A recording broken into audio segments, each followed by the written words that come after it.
For April 7th, 2017, we talk about The Legend of Zelda, The Breath of the Wild, Atlus's oppressive streaming rules, and we ask you about game themes and mechanics. That's appropriately vague. Welcome to Level 191.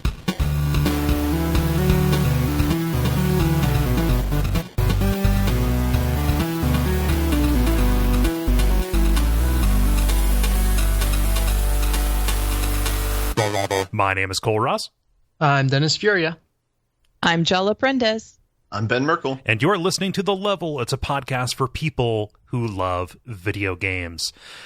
This is a busy time. If you're listening to this and you're in the northern Midwest area, rush to Milwaukee because we're going to be there for the Midwest Gaming Classic. And by we, I mean me and Gary, sorry. Jenny's going to be there, I believe. Jenny, frequent guest on shows. But yeah, that's actually her last name. It's a lot of hype. Yeah, frequent guest on shows. I think it's Scandinavian kind of thing. No, it's so jumping right into banner. Been going crazy getting ready for that. Mm-hmm. Yeah. But yeah, you guys are going to do a live show? Yeah, we're doing a live watch out for fireballs on Pilot Wings. The entire series actually on Sunday afternoon. Woo! Yeah, and we're meeting up at a place at a bar on Saturday night. I need to get the actual details for that. Places are good. Yeah, post them in the show notes. Yeah, we're going to be there. That's it. Yeah, but we're going to meet at a place as opposed to just a concept. Yeah, yeah. We're always meeting in concept. That's our secret. Yep. Yeah, no, but that is my initial banter. I also, in the depths of going crazy, said fuck it, and I saw 2 movies over the weekend. Yay! Yeah. What'd you see? I went and saw Get Out on Saturday, and I saw Logan on Sunday. Cool. Yes, and they were both excellent. Yay! Yeah. So is it a fitting finale for that version of Werewolf? Wolverine. Good Lord! Yes, his name Werewolf, and his stalwart sidekick Left Eye. Oh God! Yep. At least I caught myself. Spoiler alert! Yep. Chancellor. I was so busy trying to think of the actor's name. I said the character name wrong. Yep. Chancellor Z. Sorry. His long-haired buddy, and I think he's on a walker or something like that. Yeah, so I apologize. Was it a fitting retirement for Channing Tatum as Wolverine? Yes, yes. It perfectly encapsulated his transformation from Wolverine into Gambit. Yeah. Yeah. No, it was very good. It was unexpected. I didn't expect it to get me like it did, but yeah, it's very well done. Plenty of people have said a lot of stuff about it. I'm really late to the party, but it gets a hearty thumbs up. Nice. That's okay. I'm way late to the party. Like, I probably won't see it until 2 or 3 years from now when somebody finally wrangles me and says, "You haven't seen Logan?" And then I'm like, "Bring it over, bitch!" And then we watch it. So aggressive. Yeah, I am aggressive and hateful, just like my bird. Yeah, you shared a video of your bird kind of gnawing at your finger. Yeah. She's moody. She's very moody. And then right after that, she was just chilling out with my mom on the couch. Like, what's up? Reading a magazine, and the bird was like literally looking at the magazine. You know, I have a new friend now. Screw you. Yeah, basically. So. Does the bird version of the door closing at the end of Godfather? Yeah. Oh, so how about other people? I feel like I came in hot with my own banter and monopolized things. Dennis, how about you? What have you been doing over the past week? I'm doing good. I went camping this weekend. Oh yeah, which was fun. Yeah, you went camping along with the rest of my entire office. Yeah. So it's a church event, and the church that I go to in Cincinnati is pretty big. So it was 700 couples, 1,400 people on this weekend camping trip. Fun fact though, so they do like a man camp, a woman camp, and then this is the first time they've ever done like a couples camp. And they, basically what you always do for part of it is just like clear brush from the land, because they bought land and they're kind of making it nicer. But the 1,400 couples, or the 700 couples, cleared more land in the same amount of time than 2,000 men at man camp. And the working theory for why that is at Man Camp, they say, all right, we're focusing on clearing honeysuckle. If it's smaller than 2 inches, fine, rip it out. But if it's bigger, leave it. And of course, at Man Camp, I'm sure everyone goes like, screw it, I'm finding the biggest tree I can, I'm taking it down with a handsaw. And so they don't get that far. And so with the couples, I think we were able to stay a little bit more focused and got some real work. So that felt good. But yeah, it was a great time. Yeah. Lots of campfire drinking, which is what you do for that's camping. So yeah, it's good times. Nice. Mm-hmm. Cool. Jala, how about you? The only thing, well, I guess I could say I did another mud run this last weekend, and then this next weekend I have a trail race, a 25K trail race, and in between all of that, I had a completely random thought. Prompto from Final Fantasy 15, his name is Quicksilver. I haven't played it, but I came across something that listed his last name, which is Argentum. Okay. And Argentum is silver, Yeah. So quick, silver, get it? Yeah. I was see. like, yeah. Okay. So anyway, that was a random thought that I had. And in between races and things, this is where my brain goes. The end. That's it. Insight. Yeah. Huh. Yeah. I have that. I played the first hour of it. It was neat, but then I moved on to other stuff. I forget which one Prompto is. Is he the dude who wears leather with light hair? Yeah. The blonde guy with the gun and the little vest thing. Yeah. Yeah, I'd like to get to know those characters, by which I mean distinguish between them whatsoever. I think it is the only reason I know anything about the characters at all is because I happen to follow very few random cosplayers, and one of them does like Noctis, Ignis, and Prompto. Okay. And his girlfriend, I think is his girlfriend anyway, does like, whatever the chick's name is. Sydney. Okay, there you go. And so anyway, like between the two of them, I end up seeing all these, Final Fantasy 15 cosplay pictures. And he didn't post a thing that said the last name. I don't know where I saw the last name. But anyway, I don't know why you have trouble telling them apart. One looks like a band member from Fall Out Boy, and the other looks like a band member from My Chemical Romance. It's easy. Yeah, basically. So I was actually reflecting on the fashion styles of the various Final Fantasies and how they change over time. Not that anybody else really is interested about that on this particular show, but that's okay. I mean, there's a definite shift in tone when Amano's designs gave way to what's his name, Jimmy Kingdom Hearts.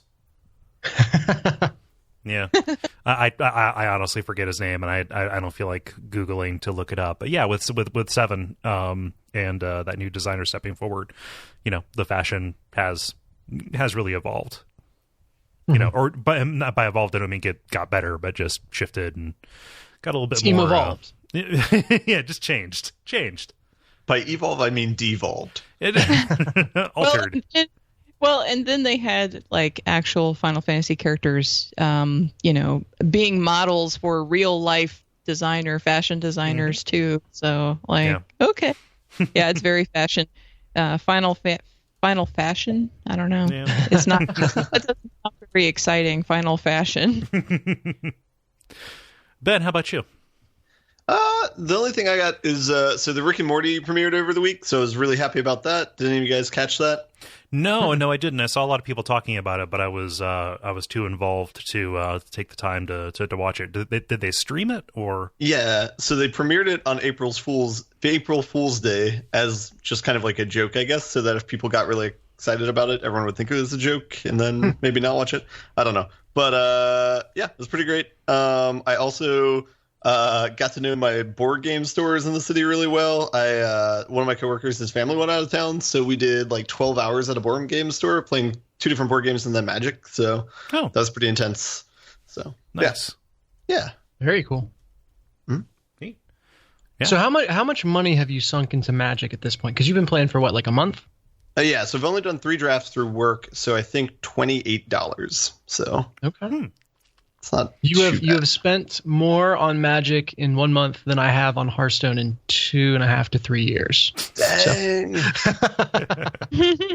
Well, I mean, Hearthstone doesn't require you to go to a physical place and buy it. This is true. Play with a physical thing. You've also interacted with humans, so I guess you have that on me. So here's the thing. I almost said go to a place with people, but that kind of would have been like a little bit of a burn, and I don't want to be that person. Yeah. Huh. Well, it sounds like we've all had pretty full weeks, and we've got a full episode here coming up too. We've got the usual thing for you: the brief, the multiplayer, and the grind. And we're going to get started with the brief, where we talk about things that are happening in the world of video games around us. Dennis, if I don't throw to you first, I'm pretty sure your head's going to explode. So tell me what's happening on the PS4. And I saw the first tweet on this like April 2nd, so I was so excited, and then really worried, and then so excited again. But Jak and Daxter is coming to PS4, the entire collections, which means Jak and Daxter, Jak 2, Jak 3, and yes, Jak X, the kart racing spin-off game, which makes me so happy. I'm going to spend all my time talking about Jak X, I guess, because that game is kind of underappreciated, in part because it's not available in any other format. Like, to this day, if you want to play it, you have to go find a PS2 and a copy of it. But with this purchase, you should be able to now play it on PS4. That's the first time you'll be able to get it anywhere other than the original system.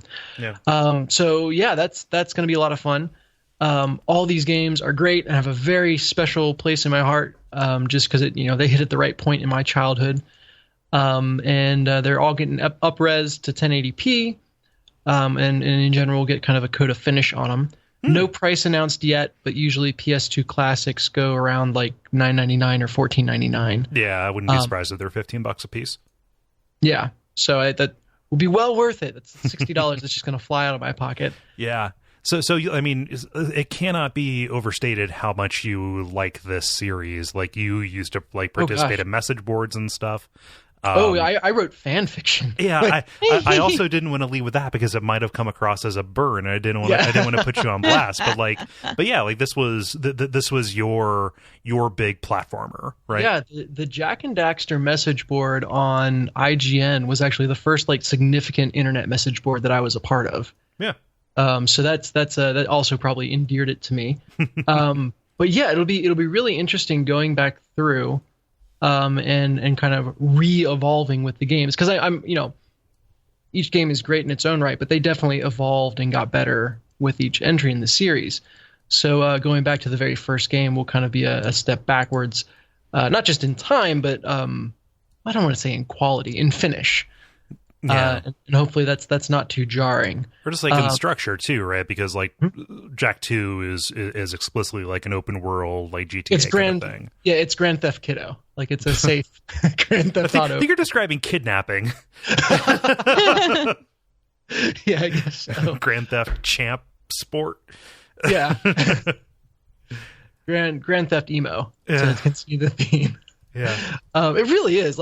Jak 2 is all about the broody Angryman. Yeah. But yeah, so it's coming. What's the date on this? I don't see a date in the article. But yeah, hopefully soon. The sooner the better. Yeah. Well, it's just good to see them actually committing to expanding the PS2 classics on the PS4. Those that is a worthwhile thing, and I would probably be saying that even if I didn't do a retro games podcast that often benefited from that. Yeah. So it's quote later this year. Okay. End quote. Yeah. So probably just scrolling back through images that are in these news posts and seeing the screenshots of different levels that I haven't thought about in forever is just getting me excited. So yeah, should be good. I will have you know, Dennis, that I don't watch a lot of streams very often. I only really watch them if they're people that I know playing a thing that I'm very interested in watching. But I watched George playing Jak and Daxter because I've never played it. And so, yeah, I was watching him play because he was going through. He covered it. He and Greg covered it on PlayStation Power pretty recently. So very cool. I'll be curious to see. So right before the release of Jak X, they sent around, and I don't know how I got on the mailing list for it, but they sent around a Jak and Daxter movie in like heavy quotes, which essentially like compiled the main cutscenes from the previous 3 games with some narration from Daxter to like tell the story leading up to Jak X. I would be interested to see if that's like a little bonus included. It's floating around my house somewhere. Oh, that's super weird. Jak X is the finale of the series? Yeah, basically. Huh. Weird. So I'm still waiting for the Uncharted kart racer. really didn't they blew it on that one. They couldn't have teased that in EGM. Maybe they did. It was probably an April Fool's Day thing. Yeah. Huh. Well, that's cool. I'm happy for you. I'm happy you're gonna those games are gonna be accessible. Was that ever released as a PS3 like HD remake set, or am I thinking of Ratchet and Clank? The Jak and Daxter main series was released as a collection. I know in hard copy, probably online as well. But I don't think Jak X, or I know Jak X never quite made it back to that point. Cool. Jala, you've got a weird story, and I'm curious about this. Yeah, so there's a dude who is a Dark Souls fan, but he's also a guy who plays games with alternate controllers. So he beat Dark Souls 3 with a controller made out of bananas. Bananas! I'm not fucking joking. There is a video, like, this guy is on Twitch, okay? You can look him up. He is the Super Scrubs. You can watch the full video with sound. There is a camera showing he's got wires attached to bananas, and he basically touches different bananas to activate different buttons, and they're all laid out on the table. And you can watch him playing the game. And so it's really kind of crazy. He also beat Dark Souls 3 with a steering wheel and a dance pad. He's also done Bongo Souls using the Donkey Konga. This is that stuff. Dude. Yeah, okay. Yeah. And he's played games with a large candy cane, an IRL sonic amplifier, a hairdryer, and a Ouija board, dumbbells, a zapper gun, and Overwatch. He played Reinhardt with inflatable hammer and shield. So I mean, like, he's worth looking at. An alternate handle of his on some other website is a twerking Yoshi, and that just made me laugh way too much. So yeah, that's about it. Like, you really need to see this to understand. I don't even know that I understand, but I mean, like, to really fully grasp what's going on and how nuts this is, or bananas it is, rather. I wish you hadn't. This shit is bananas. Yeah. Yeah, right? DARKSOULS. Yeah. Where do you go from here, though? What, like, yeah, where do you go? Banana? Like, That's what I said when I saw somebody beat Ornstein and Smo with a Rock Band controller, like with a guitar. You know, might have been this dude. I don't know. I get in a way. I get using controllers for this. Like, okay, the controller exists for something else, but at this point, you're just inventing a controller. Like, I can build my own controller out of anything, really. Yeah. So where, like, Rock Band, I get it's a controller that exists, so you're going to use that. Yeah, it's something that already plugs into a machine. Exactly. Build a controller. There's no boundaries. Yeah, like everything is on the table, and that's what's intrigued me. You should do a voice activated controller. I think somebody did that. Yeah, I think someone did that. Yeah. My gosh. So anyway, there were some other random stories I could have done, but this one was just kind of so bonkers. I was like, okay, yeah, I just need to share this. So yeah, go Super Scrubs on Twitch and go look at this man play this game with bananas. Yeah. See, what's funny is, like, the video of him playing like beating these bosses with the bananas, whatever. That's pretty cool. The thing that I want to see videos of is him actually doing the build. Oh yeah. Yeah, like explaining the way that it's put together, like either in time lapse. Just basically give me like a MythBusters build video with him just like showing how this works and what it is. That is more interesting to me than just like, okay, here's him executing it. It looks like it might be something like Pulse, like if a banana jiggles or whatever, then it'll just send a command into the controller. Just let that softball sail right by. Yep. Well, Dennis, we're not doing phrasing anymore. Oh, this is cool. Thank you for bringing it to our attention, Jala. Ben, I'm curious about Zelda. Yeah, so there's a cool article that talked about how you can currently play Zelda Breath of the Wild on PC. And you can play it in 4K resolution if you have a computer that is fast enough. I was very surprised by this. I thought that would be kind of on lockdown. I didn't know that you could emulate games that quickly. So it's called the emulator is called CEMU. I don't know if that's pronounced like CEMU or anything, but the one person posted the specs of his computer that he was using to run this. It looks really cool, but it also brings up the question: is that okay or not? Like, even if you buy a copy of the game, it definitely feels kind of weird / wrong maybe to be emulating that game on the PC, since Nintendo's kind of using this as a flagship so that people buy Switches. But I don't know. What do you guys think about it? I have no idea. I would need to see exactly how stable this is, because as far as I know, most of the super recent emulation is kind of janky. Like, this will run at 4K. It just means we have been able to like dump a frame or some frames onto a screen, right? The big exception of that, I think, has been Dolphin, the Wii emulator that everybody was using to run Wii and GameCube games at 1080p. And that's how you got some like really impressive shots of Mario Galaxy and stuff like that. I don't know, like, this is bad. Like, I believe it's bad. I don't turn my nose up at emulation. In fact, I do it quite a bit to play some of the weird old odd stuff for Abject Suffering, things like that. But if a game is, if you can go to a store and buy the actual game, the case gets a little bit less compelling. Yeah, and that's the camp that I'm in too, because I was thinking about getting a Switch because I got some money from my health insurance for being super fit, and I ended up deciding to put it back into getting a home gym instead of getting a Switch. So just because I have a Vita and I need to play all the games I have on my backlog there rather than creating a new backlog elsewhere. But I would not emulate Breath of the Wild, and because I can go buy a Switch, and that's what I should be doing to let the developers know that I really like the game and the system and the whatever, and I wouldn't emulate a current title. If it's out of print, then that's a different story.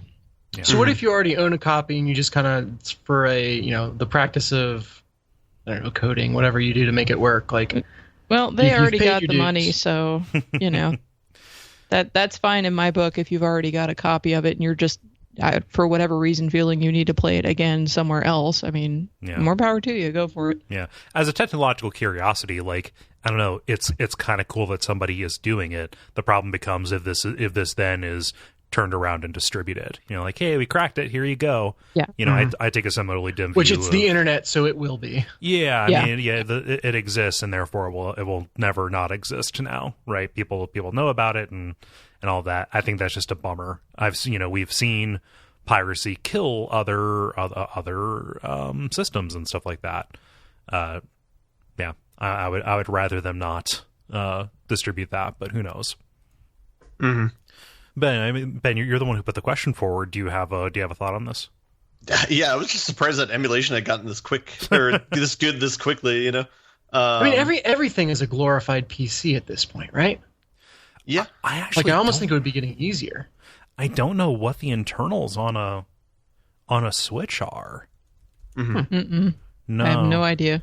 Yeah, because like I know the PS4 made the switch over to an x86 processor. The Xbox One is on an x86 as well, moving from the Xbox 360's Power PC kind of internals. So yeah, I mean, x86 is the kind of processor that like is in your laptop, that like Intel makes. Like, it's just a desktop style thing. I wouldn't be surprised if this is, but I think that even the Wii U was was PowerPC. I don't know. I'm talking out of my ass. So I don't know. Sounded good. Somebody is banging their steering wheel somewhere. I mean, always, because I spoke. Yeah. Yep. Yeah. I don't know. It definitely makes me want to play Zelda, but not necessarily through not through. Have you found someone to mooch off of yet? No, not yet. Like a chump, I'm still playing Event Horizon Zero Dawn 360. Yeah. I would play the shit out of an Event Horizon game. In fact, it just did. It was called Dead Space. Well, the thing that made me want to go play Zelda is Tim or Frothingham, his commentary from the other week about going exploring and adventuring, and it's scary out there. And now I'm like, exploration! I need to go do the thing. It's so good. I'll talk about it more in the grind, but it's so good. Yay! Yeah.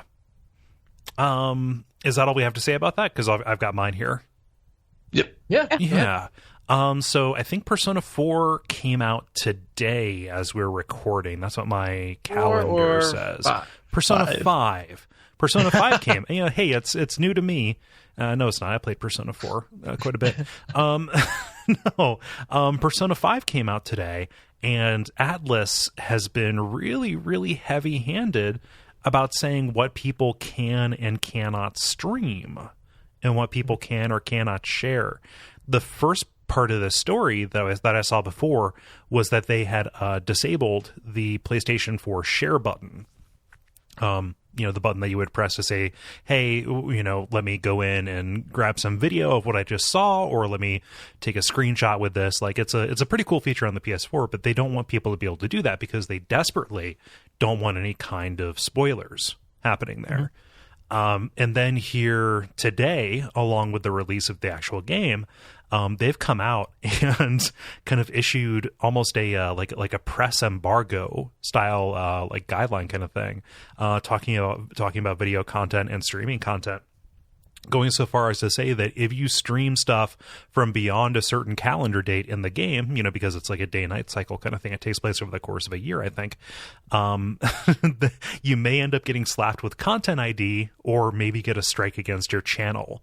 So if Atlus finds out that, that you're breaking their rules, they're going to come in and basically use the rules of the platform against you, whatever you're using. And they also have limitations on the length that you can stream something, or the length of video you can post. They don't have a limitation on streaming, but they don't want any videos, stuff on video on demand, to focus on things related to the cutscenes. They just want they want people to show exploring Tokyo or doing the dungeon. Like, that's it. This is just, it's very heavy-handed, and it shows an almost Nintendo-like ignorance of the role that streaming can play in getting people excited about their shit. Yeah, this is ridiculous. I mean, it's not just because that's not how the world works, dog, but also because I think that this kind of warning will make people less likely to tag videos that they do put up as like, hey, spoiler content. Mm-hmm. And so I see this almost creating the problem worse than they were originally worried about, because if someone's going to put up video about this stuff, they're not going to advertise that, hey, this has spoilers, and it'll be more likely that someone could wander into stuff they don't want to see. They're saying that this is about spoilers, but it's absolutely not, because if somebody's worried about spoilers, they're not going to be watching a stream.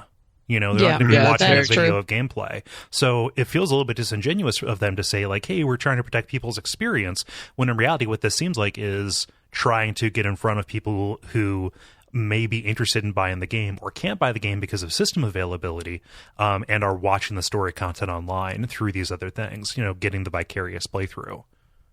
Mm-hmm. Yeah. I think it's one of those things. That's not how that works. Where people are going to act how you expect them to react. So if you tell a bunch of people not to do this, then the people are going to just be like, all right, well, I guess I'm going to do this now out of spite. Mm-hmm. Yeah. Yeah. I heard somewhere this is a thing I could do. Bleep. Mm-hmm. Yep. Yeah. I don't know. Any other thoughts on this? I think this is crazy.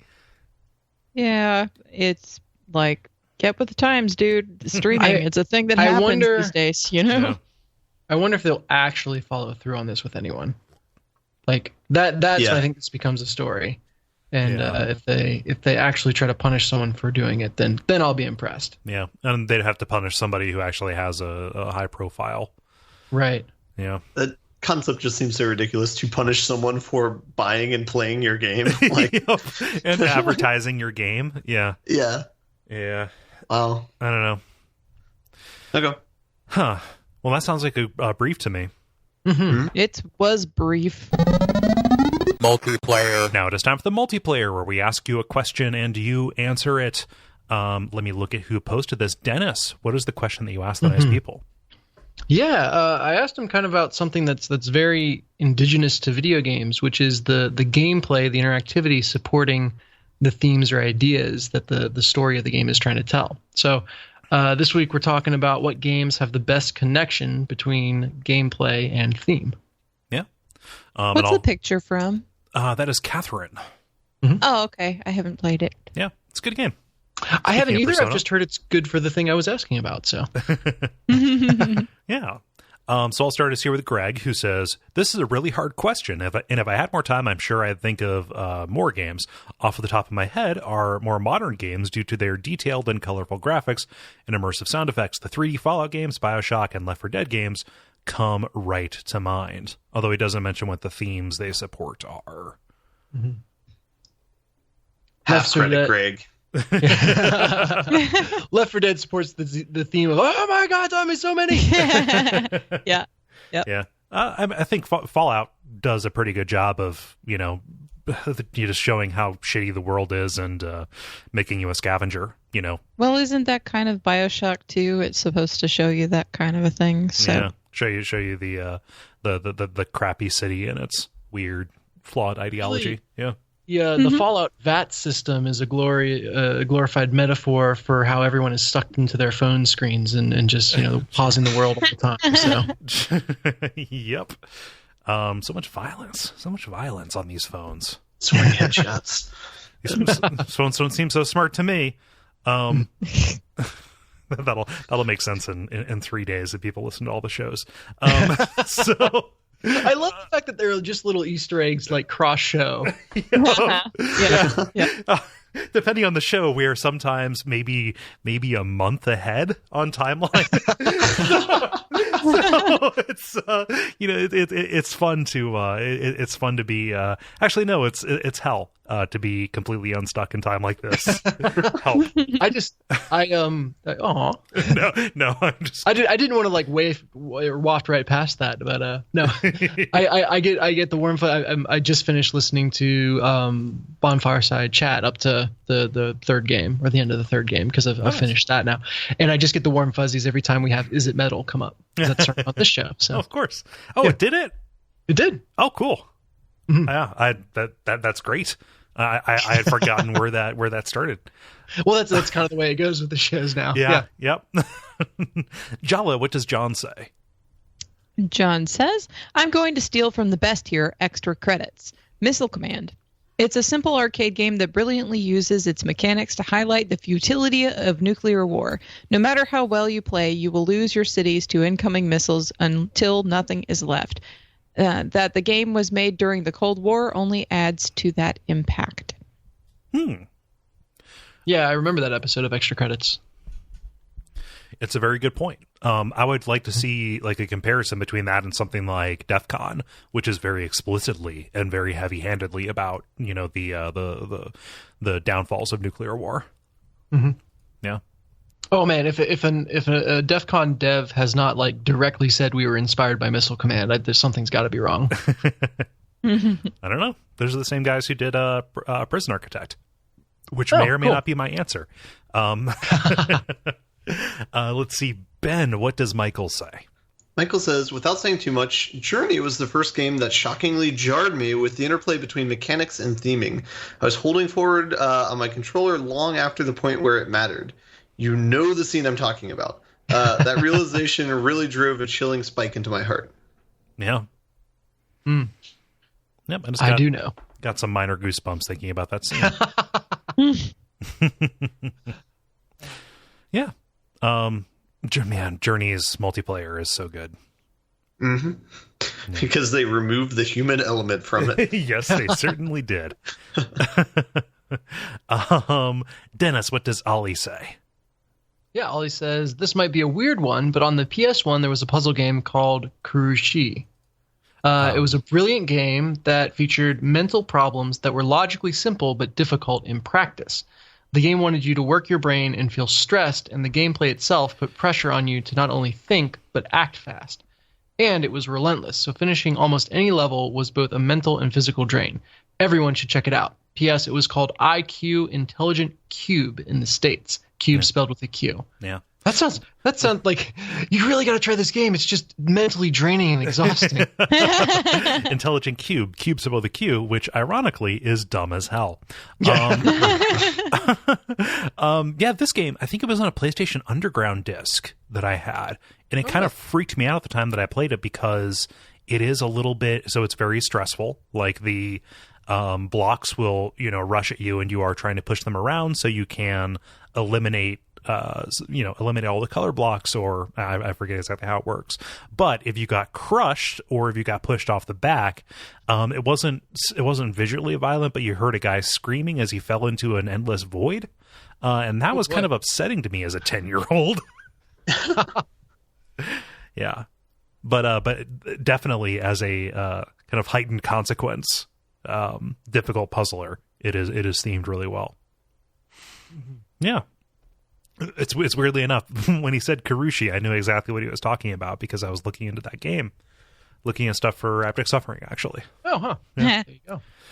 Yeah. Sam writes, might not be intentional, but I felt the difficulty curve in learning the controls for the Wonderful 101 really went along with the story of a disorganized team of superheroes coming together and learning to work as a team to avert catastrophe.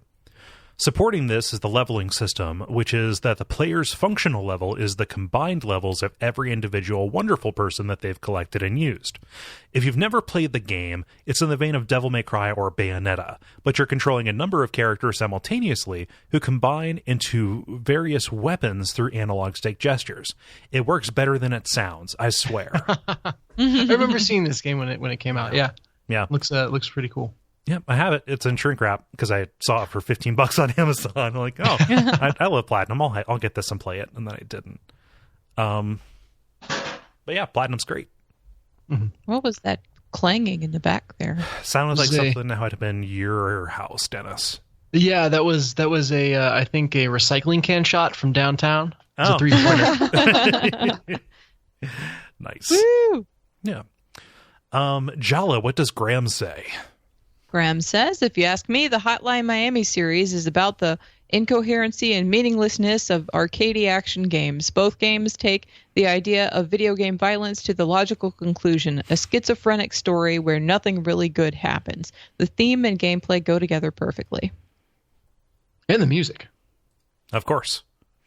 Love that synth music, synth wave stuff. Mm-hmm. Yeah. And Hotline Miami, if you get the secret endings and stuff, it is very much a fuck you for playing a violent game kind of game. Yep. Yeah. I hope that's not a spoiler. That game is 4 years old. That's a spoiler. I decided I don't care. So Ben, we defer to your judgment. I'm surprisingly lenient on spoilers now. I think I've given up. We broke him! Broke his spirit. Yeah. So that's where Atlus got all of their power. They took it from you. You don't have it anymore. They have it. Was that mean? Finite amount of spoiler triggered in the world. Was that mean? I don't want to inadvertently be mean. No. Okay. No. All right. Ben, what does David say? David says, the Katamari games do a good job of matching its wacky narrative and characters with an equally absurd mechanic. Yep. True. Mm-hmm. That is very much a game where they decided on the mechanic first, the idea of rolling up and accumulating things, and then immediately put it in the best wrapping possible and gave it a justification through the King of All Cosmos. Mm-hmm. Yeah. Yes. And that's good, because a lot of the time it goes the other way around, where they decide at the top and then work downward. Yeah. Dennis, what does Jeremy say? Yeah, Jeremy says it's a textbook response, but BioShock. Most aspects of the game have been discussed to death. The illusion of choice in games, objectivists can go suck a lemon, etc. But my favorite part of BioShock is the exploration of loneliness and the need for family and community. BioShock repeatedly presents characters and bosses lost in their work at the expense of everything else. People so driven to change the world that they no longer see or possibly care how they're actually affecting it. The good ending is my favorite in all of video games. How much do your accomplishments matter if no one is there to hold your hand as you leave this world? This is true, Yeah, but at the right same on. time, like, all I can think about is when I streamed playing BioShock for the first time, and my reaction of bursting into hideous laughter at the end. I mean, like, I was just so amused. I was like, oh my God, what is this crap? So, yeah, like, I can appreciate what he is saying, but my response to the game was very different. And again, I didn't play it in its time. I played it very much after. Yeah. So, I'm but, trying to think. Yeah. Oh, go ahead. No, that was it. I'm trying to think of games before BioShock in the first-person shooter genre that leaned that hard into kind of a theme or had that strong of a thesis statement behind them. There's probably going to be people who come by and say a System Shock 2, like look at the previous ones. I know it. Deus Ex. Oh, sure. Yeah. Yeah. Well, do you count that as a first-person shooter? Absolutely. Or is that an RPG and kind of first-person shooter clothing? I don't know. It plays like a shooter, and therefore I think I think that we are splitting hairs or trying to decide where the line is drawn. No, that's a skill tree you have to take in the game to be able to split hairs. Yeah. Well, no, I just the reason Deus Ex came up is because I was thinking, does System Shock apply? System Shock is definitely just a bunch of sci-fi cliches piled on top of each other.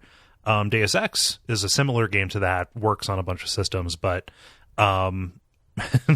it's a bunch of conspiracy cliches. But I would definitely say that there is something, about the way the world works that is being communicated, and that is backed up by the things it has you doing. Yeah. Cool. That was you, Dennis, that did that? That was. Okay. Ricardo writes, Papers, Please submerges you in an oppressive bureaucratic system by making you execute the monotonous and arbitrary commands yourself to advance in the game, and decide if doing the right thing is worth risking the security that this job offers you and your family, no matter how bad the job actually is. Wow, it suddenly felt too real. Yeah. Yeah, the Papers, Please is sadistic because it pretty much demands that you let one of your family members die so you can, continue working. Yeah, it's it is an experience. Does anybody else play that? Jala, you seem like the person who's most likely to have played Papers, Please here. No, I have not played Papers, Please. I played it. Oh, okay. Yeah. Yeah. I don't know if I have any follow-up questions for you. I was just curious. Yeah, I mean, it very much hits that point to where I think the interesting thing for me was there's some other subplots going on, and in terms of like one day you'll have someone be like, hey, when someone gives you this code, sneak them into the country or whatever. And I totally could have done it on the next day, but I just got lost in the monotony and forgot I was supposed to do it. No, geez.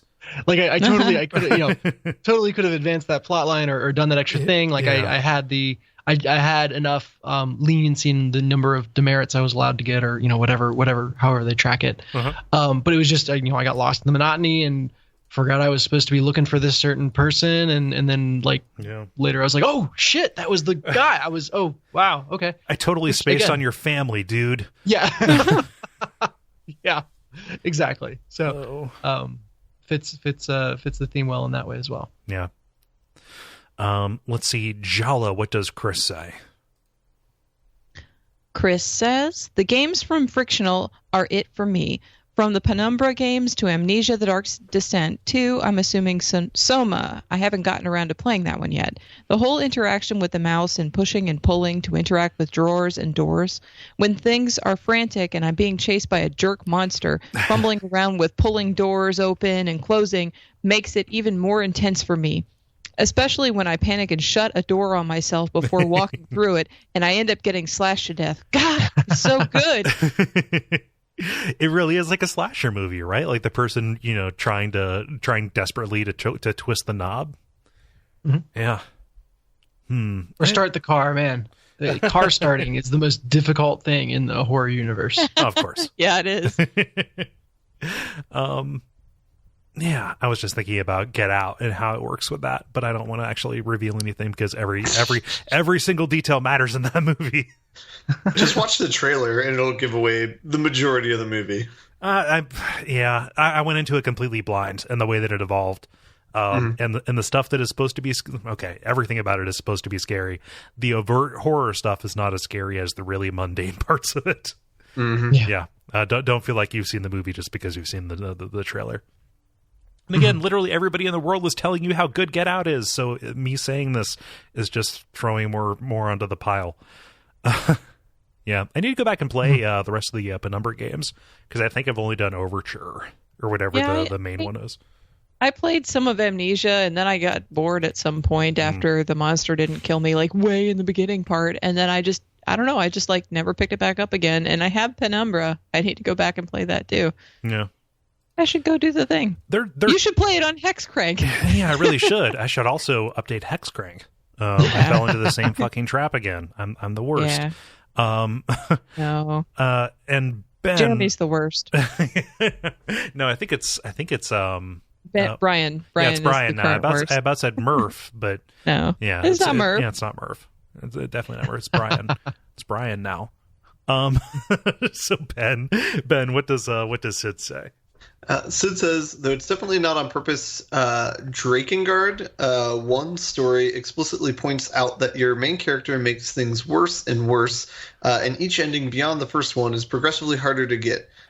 This climaxes with the final ending, where they end up ruining our world instead of our fantasy one, making Nier happen. Yeah, I watched a half-hour video explaining the way that that Drakengard segues into Nier, and I still didn't understand it. Well, apparently you need to ask Sid for details. Yeah, maybe Sid can help me out. A similar thing happens with Dragon Age 2. Like, that game frustrated a lot of people for a lot of very valid reasons, but I love its overall story because everything that you're doing makes the world worse.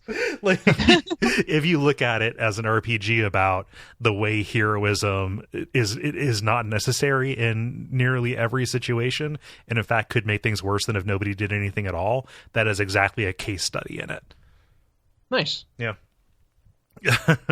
Should we take that as your answer, or you had mentioned one you had earlier? No, so yeah, let's rotate through ours. Mine would definitely have to be Prison Architect, like I alluded to earlier. I love that game. It is a Dwarf Fortress like. It's a management game. You're designing a space, all of that. It can feel a little bit like you're playing The Sims almost, or cross between that and Sim City, but it is definitely darker because, as you are designing and running a for-profit prison. And for as brutal and as awful as the subject matter of the game is, it starts off the tutorial as you arranging and then building the proper stuff to have somebody executed. What ends up happening is, your motive is for profit. Your failure isn't so the failure state isn't like, hey, somebody gets out, or a prisoner dies. The failure state is running out of money. And so you can accept grants and do all that stuff, but if you go into the black, you're fired, and that's it. So all of a sudden, these terrible things, building the cells too small, or not having them appointed well enough, or when that goes wrong and the overcrowding leads to people, hurting each other, or just any number of these awful things, you start looking at it in a wireframe, not recognizing that these things are supposed to be people, and then just completely depersonalizing it and trying to maximize the number to make sure you don't lose.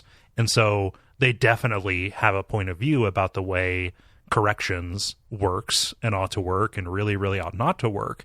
And you are playing the worst, kind of most degenerate version of it through this, and so like if you don't stop yourself and like zoom out and look at the real effect of the decisions you're making, in order to not quote unquote lose the game, all of a sudden you can get overwhelmed by it, right? Yeah, for sure. Yeah, that's a good one. Yeah, I haven't played that since it left beta. I should probably go in and give it a shot. Yeah, Jala, how about you? Well, I would have to say Torment Tides of Numenera, because I played Torment Tides of Numenera, which you'll hear more about later. So the tagline on this that I've been catching since I was backing it on the Kickstarter is, what does one life matter? And it allows for any number of different decisions which influence play in both subtle and more dramatic ways. And the theming, like in how the plot twists and everything, I'll talk a little bit about it later, but it does a lot with that theme and keeps rolling with it through everything. So yeah, nice. That's my answer. What does one life matter? Mm-hmm. Yeah. Ben, how about you? I'll throw out Braid. I think it's an excellent example where the theme of the game is about obsession and regret, and the mechanic is about turning back time. So I think that fits in really nicely. I also think The Last of Us and Fallout kind of tie for an award of making the mechanics of the game all about just being very desperate and scavenging, and with Last of Us pretty brutal. I guess both of them have pretty brutal killing, but yeah. Last of Us is probably maybe a more realistic version of it.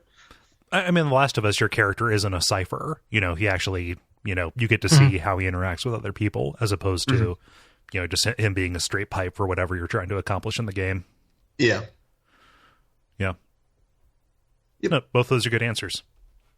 I need to, I've kind of gone buck wild since I got an external hard drive for my PS4, and I went and re-downloaded The Last of Us, in a bid to just have all of the games that I own for PS4 downloaded onto the system. I never did the DLC for that. Yeah, that's good DLC. Yeah. Yeah. So 2 thumbs up? Yeah. Okay. 2 thumbs up, especially. One, doesn't give the other. Yeah. Yeah. Yeah. Okay. And then Dennis, let's cycle around to you. Yeah.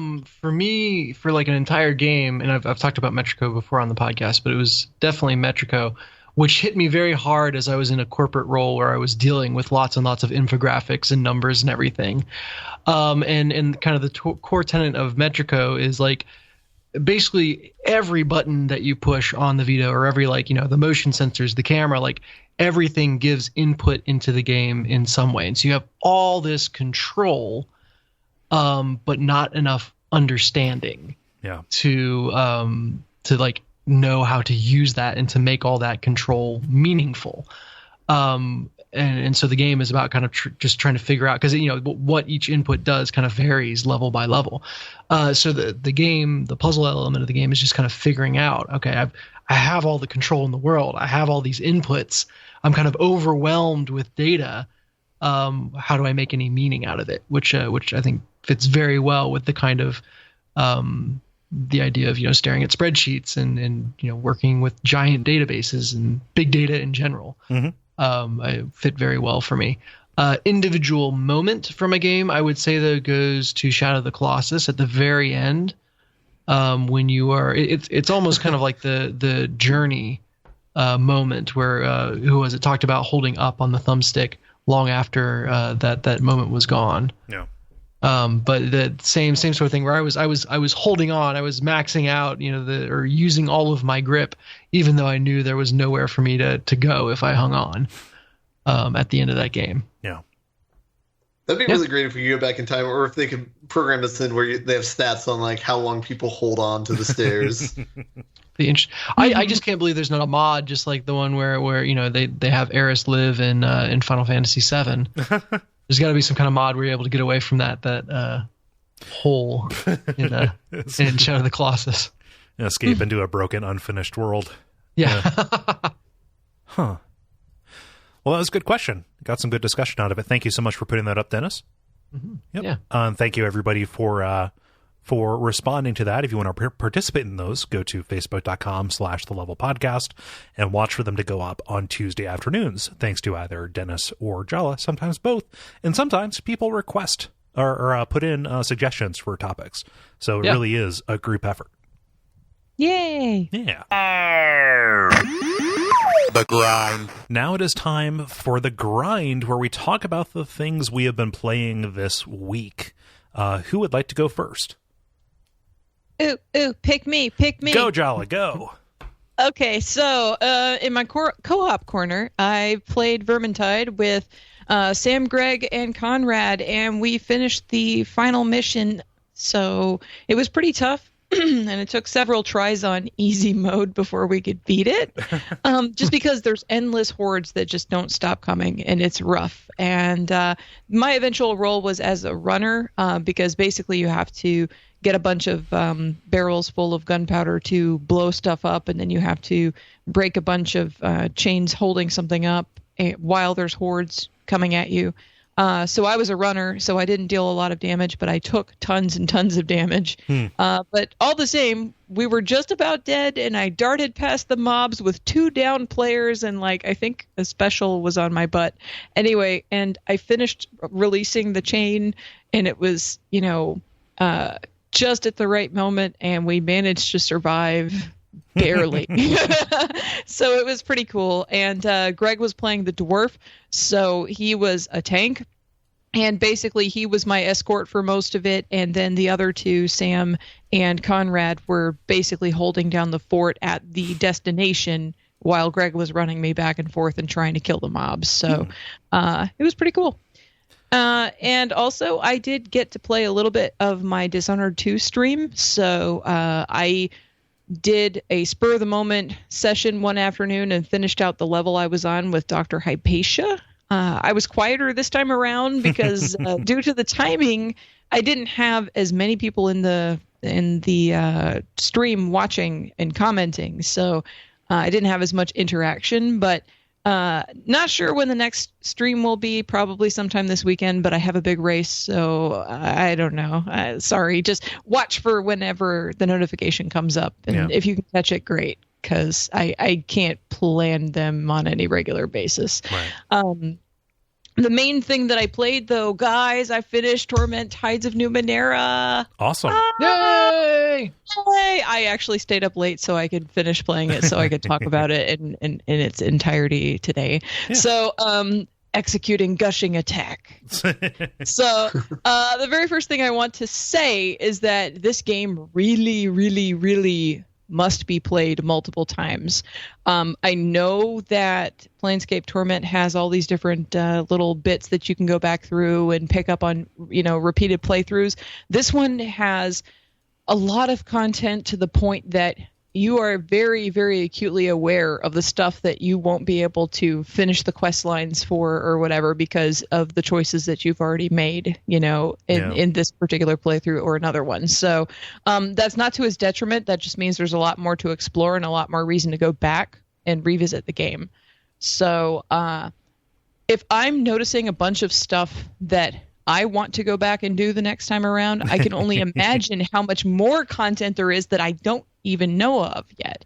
I'm just not even cognizant of it. So the second thing I want to say about this is this game is very effective at making me really want to play tabletop Numenera. Like, if someone wanted to set up a long distance RP on Roll20 or something, I would absolutely be interested and would do my best to find a workable time somewhere to commit to it. Yeah. Even as much as I am already juggling, I would love that. There is so much lore in this game. Way more than Planescape Torment, and a lot of it is just kind of tossed out there like shiny little bits meant to make Jala curious and eager to go see more, and it works. Yeah. There are so many different races, so many different places that are mentioned, events described and whatnot that have absolutely no real bearing on the story that you play through that I'd love to go and explore and learn more about. Yeah. I really want to go read the novellas that I got from backing the Kickstarter. And I read the comic, which, by the way, you know the orphan girl that I've been just so down on and I don't want her at my party. And she never grew on me, by the way. I never did like her. Oh, yeah. maybe if I finished out her storyline, I would have done that, but I apparently did not. I missed something. So she didn't ever grow on me as a character. I have no maternal instincts apparently. But I read the comic, and the comic is all about Rin. So if you are a Rin fan, if you have played this game, or if you play this game and you end up liking the Little Orphan Girl, Little Orphan Annie, you can find all about her in the comics. So, but anyway, I also want to get the tabletop rulebooks for Numenera, even if I don't ever play the game. Yeah. But a Duckfeed group would be so badass. Yeah. Anyway, so to be honest, even though the thing that I had read said that you need to take Little Orphan Annie to get the best ending, from what I see, the endings, like all the choices that you make in the game, are basically the ending of that particular sequence is described in a text box at the end of the game. It's not like there's some cinematic thing for you to see that's, it's so awesome. I mean, it's a paragraph of text. Yeah. So I would not have felt eaten up about it if I had, sold her to the slaver or kicked her through the doorway so she could go through time and find a new family or whatever the hell I was going to do with her. But she does end up becoming useful eventually, because when I was talking about her last time around, she could only basically use items. But once she gets to tier 3, which is just how they talk about the level system, she ends up getting the capacity to use healing spells, and also eventually gets a skill that is very useful and lets her reuse ciphers, which basically gives her infinite special items, if you will. So very cool. Is she like the Magikarp of the game?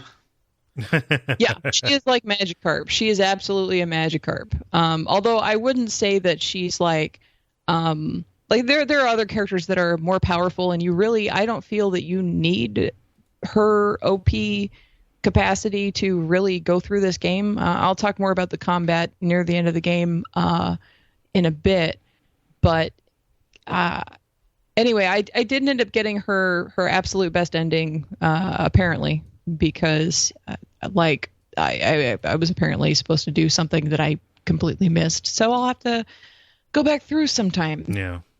All the characters other than Rin grew on me a lot. Is that just because they weren't a drain on on the game mechanically? No, they actually just, as the story progresses, even if a character seems to have, a certain face value for you, there are increasingly more details about them that are unraveled as you go through the game, and they have quest lines that you need to go through for each individual character that, gives you a lot more backstory and a lot more depth.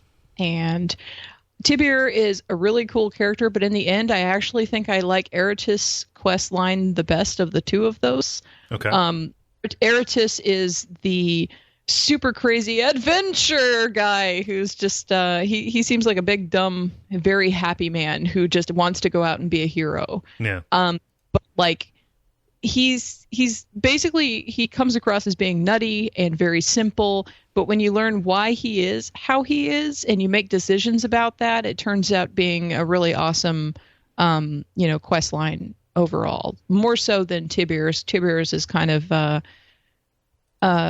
more traditional kind of path. I don't want to reveal too much about it. Yeah.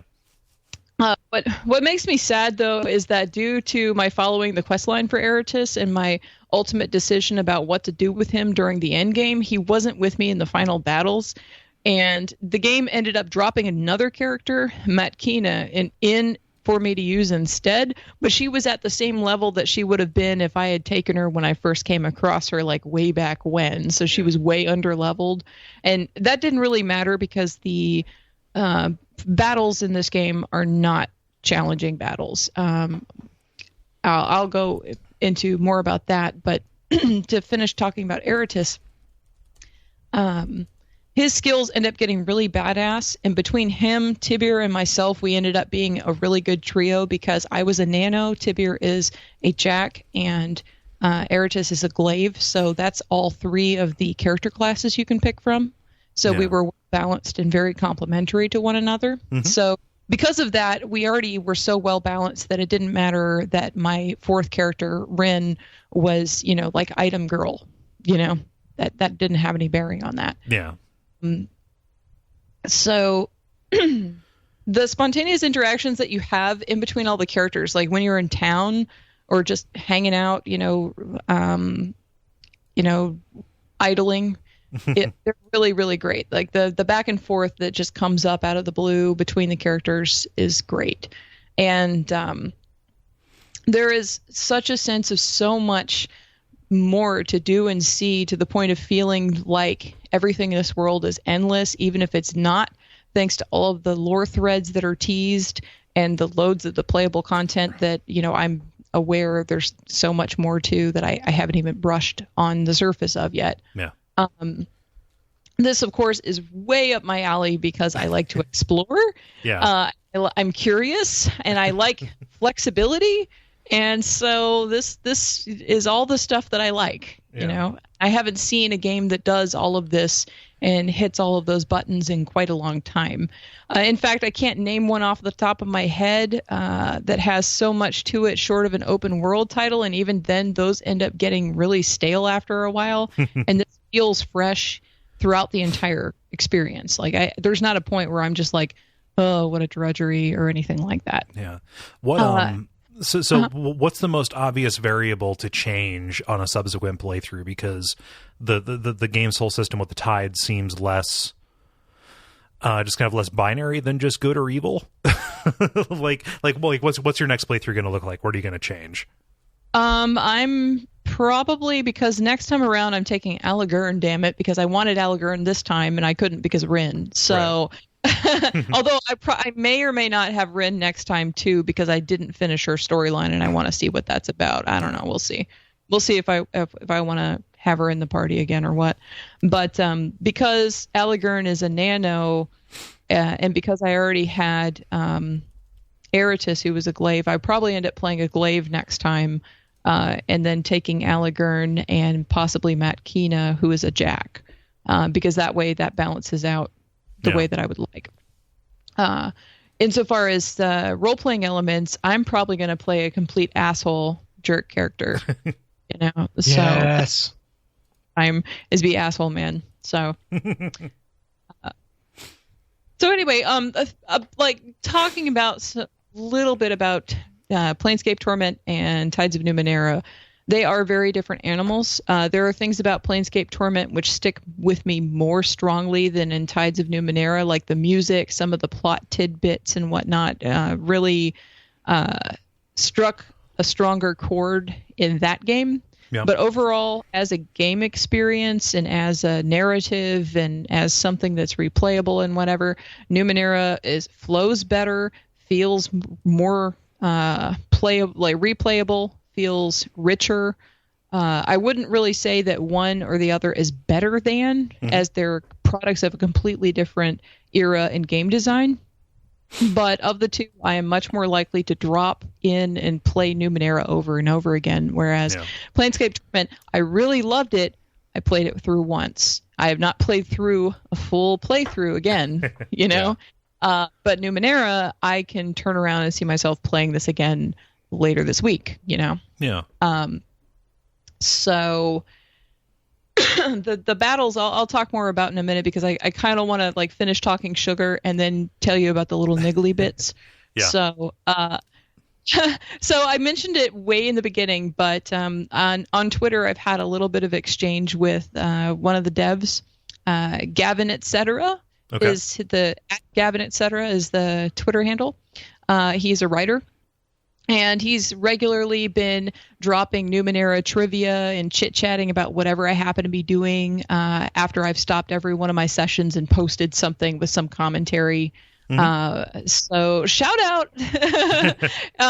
Thank you, Gavin, for taking the time to chat a bit about the game. You are awesome. And I actually had him and Colin both give some commentary. I asked him if there was something they wanted me to say to the listeners of the show. So 7, assume that everything your character says can be dangerous to you, and pick Scan Thoughts on your replays if you didn't pick it the first time around. And I, of course, picked Scan Thoughts on my first playthrough, but I also want it on every subsequent playthrough. Right.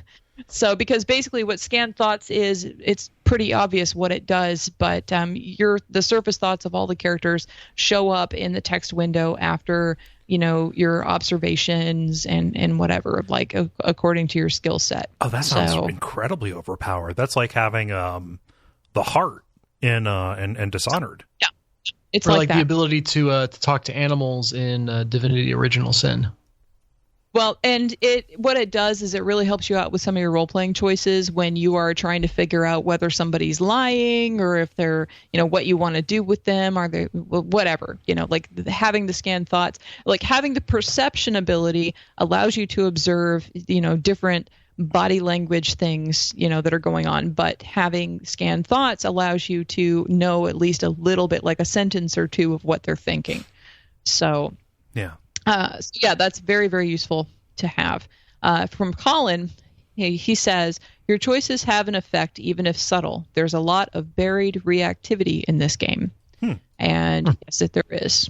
There is. I mentioned the first time I was talking about this game about how I was playing through a quest and then the quest giver's house fell into the ocean and I couldn't finish out the quest because she died, like thanks to the results of another quest that I had done. And that's a very, very big and very obvious way that one thing impacted another. But even your conversations with individuals in town and stuff will can influence much bigger things than you think, or can influence the way that people react to you at such and such place.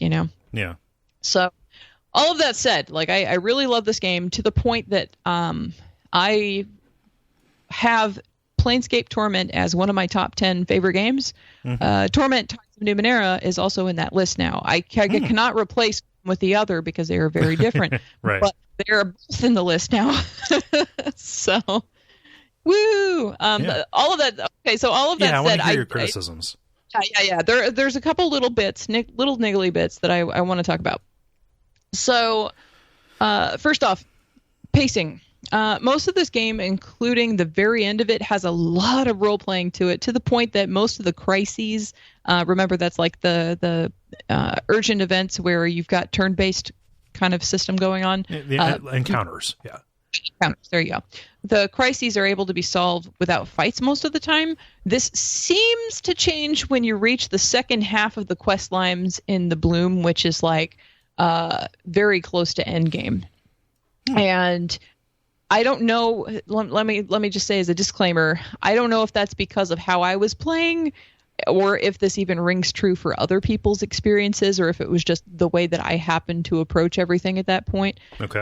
But seems like there's a random glut of battles glommed in together right in that one little chunk, and then after that, it wasn't like that. There's nowhere else in the game that it's like that except this one section, and again, it may just be how I was playing it or how my role playing, repercussions panned out for me. I don't know. Okay. But at the same time, I didn't feel like the fights were there just as filler or anything. I understood the purpose of every one of them. It didn't feel like just, randomized battle number 5. Mm-hmm. But pacing wise, it obviously threw things off because it's like, I go from all this role playing stuff to suddenly it's a turn based encounter and then another one.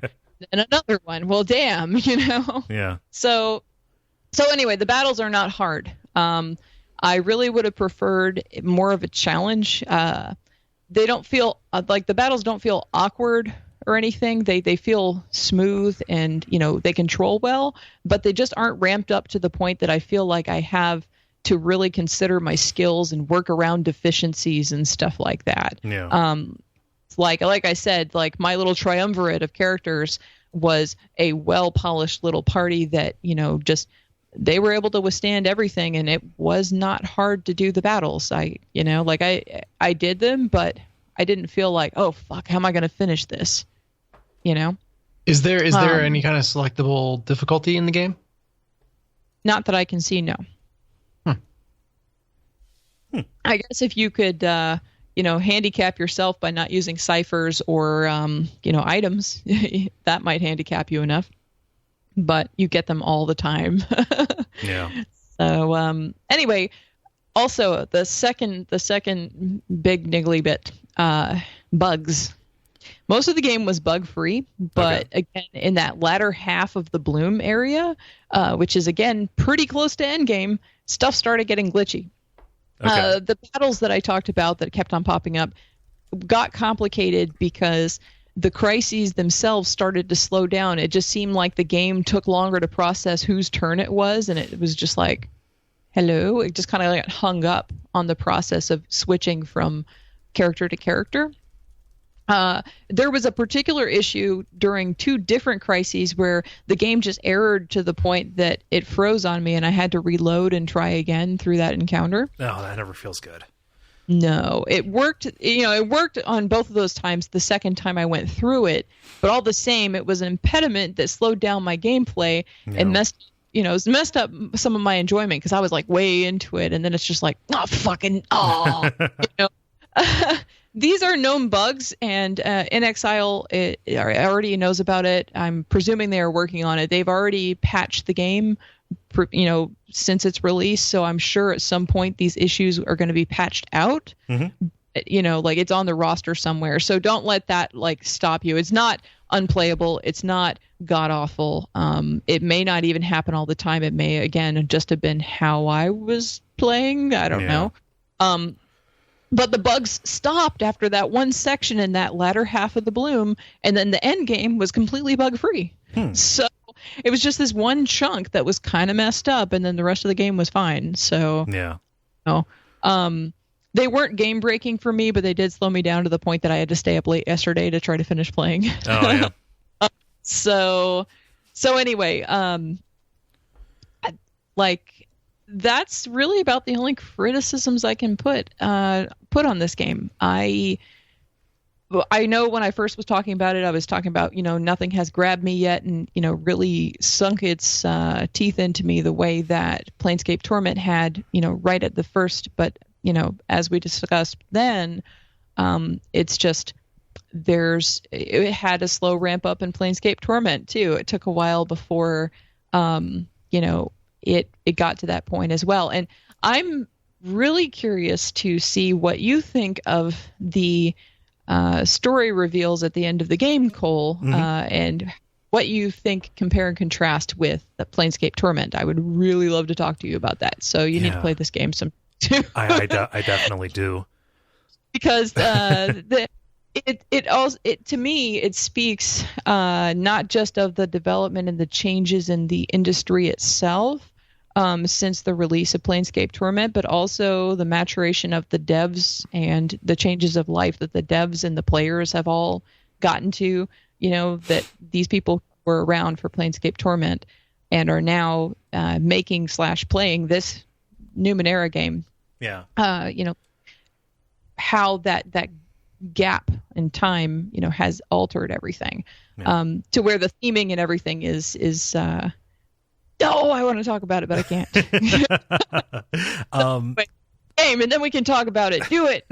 so something you can't talk about. So obviously if I ask you hey, what's something cool that happened, that would include a lot of stuff that would be spoilers, something that people probably wouldn't want to have spoiled. But last week we talked about that Twitter string with just the random list of stuff that somebody encountered that was hilarious out of context.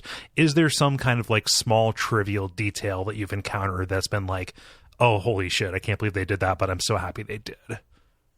Actually, while you're asking me that question, I'm going to put a pause button on that for a second because I realized that I had not talked about the mirror casters at all. The mirror casters? Casters. Well, I didn't hear what you said. MERE caster. Okay. Mirror caster. But it is a mirror. Okay.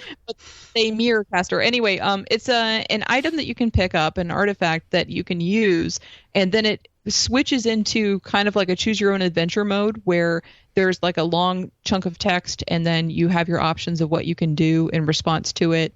but it has like just an illustrated background. Like it switches from your main screen where you have all the characters hanging out to, you know, like it being a memory. And basically the Mirrorcasters are little tidbits of memory that you are delving through, and you inhabit temporarily the body of somebody who is in the past doing something or other that's related to the story. And, you know, you can kind of try to change the past a little bit and, you know, see how that affects things now. Anyway, that's what the Mirrorcasters are, and you come across several of them in the game, and it's a completely different play style or play mode, even if it's essentially the same role-playing elements that you've been working with, but like a different format. So so that's something that they do that's interesting and cool. Kind of taking like, I don't know, King of Dragon Pass or something like that kind of approach. Yeah, I like that. I love managing a long-term system like that pays off in different ways. Yeah. So anyway, your question about something random that was, you know, like a little thing that was really cool. There's a lot of little things that are really cool in this game. I can't really pick one that's just like baller, like beyond everything else. Yeah. So that's the thing. That's why I had that whole Twitter stream of a bunch of random shit that happens, because it's just really, you know, it's really cool. And I've mentioned it, but like, for me, one of the things that I like best is the fact that the writers and the other people working on this game really work hard to make it feel like there is so much more than just this one story. One big criticism that I have of a lot of games and media in general, fictional media, is that they will create a world that exists only for this one story, and it doesn't feel like the world itself is living and breathing. But this world is very much alive and very much its own entity and doing its own thing, and it's pretty fucking badass. So I mean, like, there's so much to that really, like, I can't pick a little instance of it. It's in all the little times where you have somebody drop a line about where they're from, and they're like, oh, it's beyond the beyond over there past this part. And, you know, they're talking about these cities you're never going to see in this game, and you know you're never going to see them. Yeah.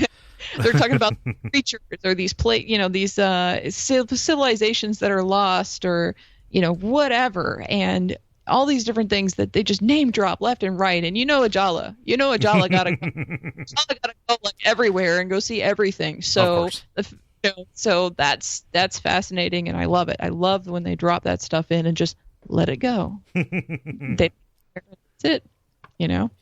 So it speaks of a lot of love and care that they've put so much time and effort into this game to make it a living, breathing world that is far bigger than just the story that you're playing through. Yeah. So yeah. Well, that's awesome. Yeah, it is awesome. You should play it. Yeah, I should. I really should. I've got it. Dennis, Ben, staring you in the face. Yeah, it is. Man. But like both of these huge Kickstarter things, I guess one isn't as huge, but like both of these Kickstarter things I backed forever ago, got real excited about, forgot existed, came out within a month of each other. It seems like this and Thimbleweed Park. Yeah. The blessing and the curse of Kickstarter. Yep. Yeah. The good part is you get a future present. The bad part is you probably won't have the time or capacity to play that future present. God, capacity, bandwidth. Why do we both laugh exactly the same way? I don't like that one bit. Are you trying out a new laugh? No, I'm not. We just the jargon laugh. Yeah. Dennis or Ben, you guys were kind of quiet. Did you have any questions about this game? I'm taking it all in. I feel like I kind of want to see it be streamed or something like that, so I'd have a better idea of how it plays, because it sounds like it's a video game version of D&D, but it sounds cool. Yeah, but it sounds like a video game version of D&D, but cool. Yeah. I see that as somebody who has played D&D. Oh, me too. Well, Planescape Torment is a D&D campaign setting, and that was the first game, and this is a CRPG based, inspired by spiritual successor of, that. So, yes, it is. It is very D&D. Ben, without being D&D at all. Yeah. Having not played Star Wars Knights of the Old Republic 2, but knowing that you really enjoy that, this is a Chris Avellone joint, if you were not aware. Yeah. Okay, cool. It had been a while since it was said, and I just wanted to make sure you knew. So if you have a tolerance for that, you might, that might transfer over to this as well. Yeah. Yes. Yeah. Is that everything, Jala? That is everything. And by the way, Ben, if you want me to maybe do a little bit of a stream for a little bit, I'm not going to play the whole game on stream, but I can play a little bit on stream sometime, maybe. Chat with me later. Okay, yeah. It's not Persona 5, so you'll actually be able to. Right. Exactly. So the law will not stop you. Do you guys mind if I go? Because I've got one. I would like to talk about Zelda. The Breath of the Wild. Somebody needed to do the thing. Tell us all about the thing. Oh my gosh, guys, it's so good. This is pretty similar to Get Out in Logan, where I'm late to the party, by necessity because it took me so long to get a Switch. I sunk a little bit of time into it today, and a little bit over the weekend as well. And I am off of the main plateau, rather, that you're on. I love the way this game opens up. So instead of being like a Zelda game where there are hours and hours of people talking to you and explaining exactly how Link should move around and running from town to town, you wake up in this cave and you walk out. You have a disembodied voice that says, help, here's this thing. You pick up this little iPad that acts as your interface. Then you talk to like one random old dude outside of this tomb who's like, oh, maybe go over there or maybe not. You know what? I don't care. And he says, hey, if you do what I tell you, I'm going to give you this sweet ass hang glider that I have. And so obviously you want to do it, but sometimes maybe not, because even though this is like a tutorial intro area, all of the tutorialization happens as you go and explore it. It is not railroading you to a thing and saying, hey, you need to do this thing. Like if you walk up along the mountains and, you notice that, hey, oh shit, it turns out that the temperature around Link is actually modeled. And if I'm walking up here without any real clothes on, without any protection from the cold, I take damage. And then boom, here's this old dude sitting there at a cooking pot saying, hey, there's certain dishes you can make that will warm you up. And then that'll slow down this effect. Or if you have a torch and have that and carry that with you, well, that'll warm you up too. And so it's just like this small little thing. And the dialogue there is like, oh, cool, a torch, I can set things on fire, or thank you. Like there's this weird thing where like there are two dialogue options, and one of them is like the degenerate player way of saying, oh, I can exploit this to cause mayhem. Yay, mayhem. I like mayhem. Yeah. But it's just such a breath of fresh air. There was no there was no like cinematic, no real dialogue to be had aside from those fleeting little interactions until I completed 4 of these shrines, and I probably explored for like 4 hours before I got like the whole, oh, and Ganon came and destroyed Hyrule Kingdom, and now it's up to you to kill him and restore this. Like all of that, which would have happened before the title screen, happens after 4 hours of play. And that is tremendous. And like, it's a tutorial area, but you have kind of the full experience. There's no major dungeon up there, but you have these shrines, which are, think like a puzzle room from a regular Zelda dungeon. Okay, like, hey, the doors have locked up, and you need to use whatever tool you've gotten to solve this before you can get out. Except on this tutorial island, what you do is you get a new ability that is just there for you. So the key verbs are handed out as opposed to each dungeon. Having a new like little tool that's like a lock and key kind of thing. So like one of them gives you bombs, and you get round bombs and square bombs depending on if you want them to roll down a hill. You get like a telekinesis that lets you move metal things with like a magnet ability. There's an amazing one. It's stasis, and so you can freeze things that are in motion, and they demonstrate this in a wonderful way. This is feasibly within the first 15 minutes of the game, so I don't know if it's that much of a spoiler. And it's also a core mechanic. There's a boulder in a narrow pathway, and you go up and you try and hit it, and it doesn't move. Right? It even gives you a sledgehammer and says like, oh, this is good for moving big heavy things. Doesn't move. What you need to do is stasis it, even though it's standing still. You go up and you attack it, and like this arrow shows up that gets bigger and bigger with each attack. When it's stasised, it accumulates all of the force that was applied to it while it's frozen, and then when you release it, boom, it goes flying. So stasis, hit, and then release, and then off it goes. Like you hit it 16 times at once. So you're doing those vector graph problems from early high school again. Yep, kinda. Yeah. But it's just it's tremendous the way that it just like opens it up and gives you. I was kind of walking around because you have a map and you can place these markers, as you kind of look through the scope, so here's a tower, here's a shrine, et cetera, and I saw a couple of named areas on the map, like something lake, something woods. And I was walking, I was like, oh, there's a clearing here, and I've already taken out some of the goblin camps around this place. As I'm walking out, boom, this gigantic stone golem raises up from the ground, and it's a mini boss encounter on the world map. Nice. And so, I try and fight it, and he cheats me with one shot. Just boom, you're down. I only have three hearts, right? And so then I notice he's got this kind of like mineral deposit, this crystal on his back. And I think, well, surely I don't. Nope, you Shadow of the Colossus, you're way up on top of him, and then, whip out that sledgehammer from before and attack that a bunch of times, hoping he doesn't shake me off, and then he dies, and I get all of these sweet materials. Yay, materials. Yeah. And you stumbled into that organically. Yeah, I was just running from place to place, and I was like, oh, this is like an interesting little area that's between these two goblin camps. That's great. Yeah, I couldn't believe it when it happened. Same thing, you pick up, speaking of materials, you pick up these ingredients, right? So you can get like apples and mushrooms and stuff and just eat them raw to get some health back.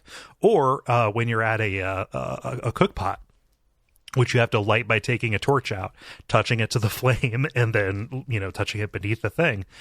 You can just pick some of these items from within your inventory, throw them into the pot, and they will synthesize into these foods that will like supercharge you, give you temporary extra hearts or temporary extra stamina. And the combinations, you just kind of have to determine them yourself, right? So I had some mushrooms, and I had some herbs, and I had some peppers, and I was like, well, these seem like they would taste good together. So you've got the spices, you got the peppers, blah, blah, blah, put them in there. It was like, ooh, spicy mushroom stew is what came out. Oh, nice. Yeah. I wonder how many unique titles there are for food. I have no idea, because like when you put in something that is not a known recipe, like they have like horns and stuff like that. Like they say, oh, you could put this in with a stew or something and make it more savory. So I was like, okay, I'll just give this a shot. I threw in like honey and some kind of meat or whatever, and then one of these, it comes out as like, I forget what it's called, it's like discredited food or something like that. And the icon for it, it's all blurry, like it's like censored porn, and it looks like just like this. It's like it's like this gross. What have you done? It's like this gross green blob with a bone sticking out of it, and it's like, oh gosh. And it doesn't, as far as I can tell, it doesn't make you sick. Maybe if you eat enough of it, you do. But like, it just restores one health. Like, oh, even if you fail, you still get something out of this. So like, if you're desperate for it, like you still, it's not a complete waste. I don't know. Like, this is great. And like I said, I'm just barely out of the tutorial area, but I spent hours and hours there. Yeah, that sounds great. Yeah. I don't know. I'm super excited to go into this.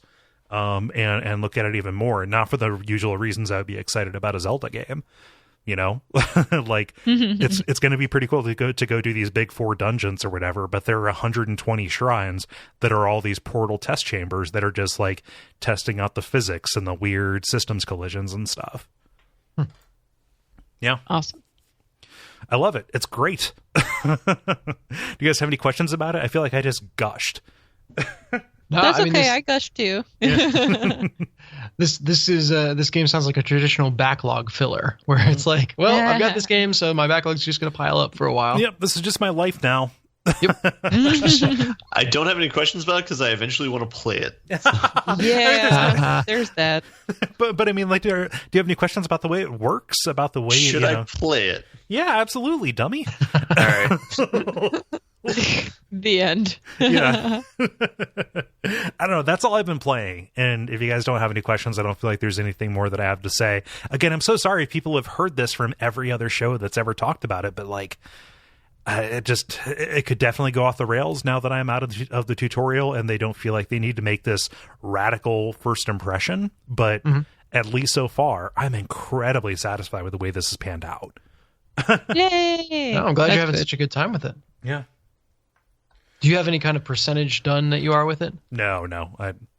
I really have no idea. I've done 4 shrines out of 120. Okay, there you go. Yeah, there we are. Yeah. So between Ben and Dennis, who wants to go? Yeah, I've just got one short one, so I can drop that off real quick. Okay. I tried out a game called Minion Masters, which is by Beta Dwarf, which is the same company that made Force Showdown. Is this a licensed Minions game? No. Oh, thank God, no. Jesus, man. You really, really worried. Yeah, it's a free iPhone game, and I've sunk about $6,000 into it. Okay. It's interesting. So I realized playing this game because a lot of like the characters, even the minions, were the same between Force Showdown and Minion Masters. Okay. And what I realized is Beta Dwarf's first game was just called Forced. It was this kind of co-op Diablo-like game that focused on puzzling. And then every game that they've made since is like kind of a spin-off of that world. So like leverages the same characters and kind of the same tone and aesthetics. Which since I haven't played Forced, I just didn't notice for Showdown. And I feel like the way that Force Showdown works, like it doesn't feel like the characters are all, references or callbacks. With Minion Masters, I think just with the structure of the game, it is a little more obvious that, this is referencing a different game. But I'm getting ahead of myself. The basic format of Minion Masters is a MOBA, a very simple MOBA, where you control unleashing the creeps, the minions, instead of controlling a hero. Okay. So you get a quote unquote deck of minions, and this has a deck building element, but 10 minions that you can include, and you draw 4 of them, and each has a different mana cost, and your mana goes up over time. And when you have the right amount of mana for the minion, you click to launch that minion into the world. And the battle arena has just 2 lanes. There's a top lane and a bottom lane. Each lane has a bridge in the middle of it. And if your minion was the last thing to touch that bridge, it lights up in your team's color and you get extra experience from it. And so all you're doing when you play a minion, the card for it goes back into the bottom of your deck. And so you're cycling through your deck and unleashing minions. They're advancing towards the enemy base. The enemy's minions are advancing towards your base. And it's all about kind of controlling the 2 lanes and kind of pushing them out to eventually get to the base and destroy the base. Make sense? Yeah. Yeah. So it's kind of an elevated game of rock, paper, scissors. Because certain minions are good versus other minions and bad versus others. Like you might have a really powerful minion that attacks slowly, that's going to be really good at taking out individual targets. The way to counter that is to have a minion, which is actually like a group or a swarm of smaller minions. Hey, Dennis. Dennis, quick favor for me, your buddy Kole. Can you say peons instead of minions? I can. I don't know if I can do it with the straight face, but I'll try. All right. Peon Masters. Yeah, Peon Masters just doesn't have that. No, never say Peon Masters. Never say Peon Masters. I think this backfired quickly. Whatever you're into, Cole. Hey, the president's into it. Yeah, right. So it's, the rock, paper, scissors of, okay, I see they're sending this to the top lane. That means I can send, the counter to that into the top lane, try to hold that lane. Or you could say, well, okay, they're trying to do that in the top lane. I'll send a bunch of minions into the bottom lane and try to overwhelm them there. So it's an interesting dynamic. And then layer on that the fact that, everyone kind of gets to create a custom deck that they're playing out of. And you've got a game with a lot of strategic depth to it. Mm-hmm. So it was easy enough at first blush. I only played versus the computer, which I feel like is kind of easy mode, so I haven't really seen what's out there. I expect that the second I step into PvP, I'm just going to get crushed. Because it does feel like the different cards kind of, some just have an overtly better power level than others. Yeah. But yeah, it's a really interesting concept, and it's a way, this is, like I said, kind of has that MOBA aspect to it, kind of has that deck building aspect to it. There's rock, paper, scissors in there. There's RTS in there a little bit. Oh wow. But it's just this really interesting mutt of different genres that I haven't seen before. So that's all really intriguing. Yeah. I will say, disappointingly, where Force Showdown felt like kind of a complete product within itself, and the economy of that game didn't require any additional investment. So you have a good run in Force Showdown, you're going to get like 15 extra cards. Okay. At the end of it, with the gold that you earn. In this one, you will get like one extra card every, what's 1,000 divided by 20? Like every 50 games, you're going to get an extra card. That's oppressive. Yeah. You can do in-game quests to try to earn extra gold, but they're pretty stringent. So it feels kind of designed to funnel you towards the game's shop, which, there is that pay to play or pay to win element to it. So I was already feeling like I'd kind of lost steam on earning in-game currency, and I only did the computer tutorial, so I can only imagine what would happen if I wanted to sink any significant amount of time into the game. If you're actually trying to save up enough tickets for the mountain bike. Exactly. Yeah. So that's really unfortunate, because it really is just an interesting game that I is not a ripoff, or I don't know of any direct analogs to it. Yeah. So I love the ingenuity. It feels a little bit buried in a bad free to play structure. There's there's heroes that you can select, so you can have a different hero in your base, and that hero has different powers. But really, I never found myself really thinking about that during the match. It was all about the minion on minion violence, the peon on peon violence. And like the heroes just serve to kind of push the game towards a climax, because they get more powerful as time goes on. But they could have just as easily made everyone have one uniform hero, and I don't think it would have been that different. Now, that could just be me not understanding the strategy of the game, but I didn't notice a difference in the time that I played it. Yeah. But yeah, fun stuff. I continue to be very intrigued by Beta Dwarf's stuff. There's a couple other games that they've made. Like I said, Forced, their original one, I haven't tried yet. But I've liked what I've seen so far, so I might continue to make the rounds of their games. Yeah. As long as they don't include the similar bad free to play. Yeah, well, I never said I'd sink a significant amount of time into it. But at least. And I did get it for free, so they just had a week-long, here, this is free event. So it could very possibly be that they do that all the time, and this was just the first time I saw it. And so it's, their other games are paid and are fine, because that's the way Forced Showdown is, but who knows? They've earned enough goodwill and have shown that they have good enough ideas and unique enough ideas to have me check out another thing that they do. Yeah. That's what it takes. Yeah. So fun stuff. Is that it? That is it for me. That's my one new thing. I've continued to play Horizon Zero Dawn. I very much have the same feeling like you described, stumbling into that monster that you had the mini boss fight with. Yeah. I feel like that is Horizon Zero Dawn for me. Like just wandering around the world and like the random crazy stuff that happens is just as much fun as anything designed. But Ben, I would like to hear about that from you, and I can add color commentary. Oh yeah. Yeah, I think that's a fair assessment of the game because I think the main narrative is not that fun. Maybe. No. I don't know. Like, I think I've done most of the missions now, and I, in terms of like, or the different like side missions or the different variants you can do, they're fine. But I think I agree with you, Dennis, where I do think it's fun to just pick a path and kind of go that direction, kind of see what you run into, hopefully like run away or save yourself in time.